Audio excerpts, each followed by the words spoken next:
এখানে আমাদেরকে অনেক স্টুডেন্টদের জন্য আলাদা পানির ব্যবস্থা রেখেছে, স্যালাইন রেখেছে।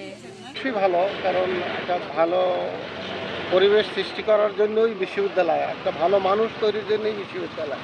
সেখানে ভালো কিছু দিয়ে শুরু করাটাই তো ভালো। এখানের আয়োজন খুব সুন্দর, নিরিবিলি, মানে শান্তশিষ্ট পরিবেশে পরিচয় হচ্ছে। কোশ্চেনের মান ঠিক ছিল, কিন্তু একটু ম্যানেজমেন্ট একটু বেশি হার্ড করে গেছে অন্যান্য বার থেকে। পরীক্ষা ভালো করে বেশ ভালো হয়েছে। জানি নেগেটিভ মার্কিং একটু বেশি হবে লাগছে, শুধু ম্যানেজমেন্টটা একটু বেশি বাজে হয়েছে, এটা একটু অন্যান্য বার থেকে এবার একটু কঠিন করছে।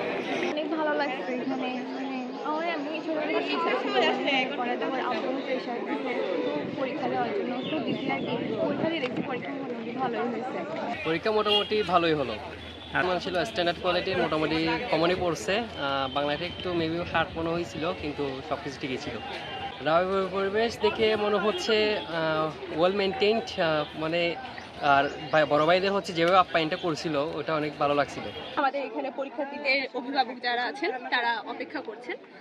এই প্রথমবারের মতো আমাদের রাবিপ্রবির প্রশাসন কর্তৃক অভিভাবকদের জন্য আপ্যায়নের ব্যবস্থা করা হয়েছে। আমরা যারা স্বেচ্ছাসেবকের দায়িত্বে আছি আমরা এগুলো অভিভাবকদের কাছে পৌঁছে দিচ্ছি।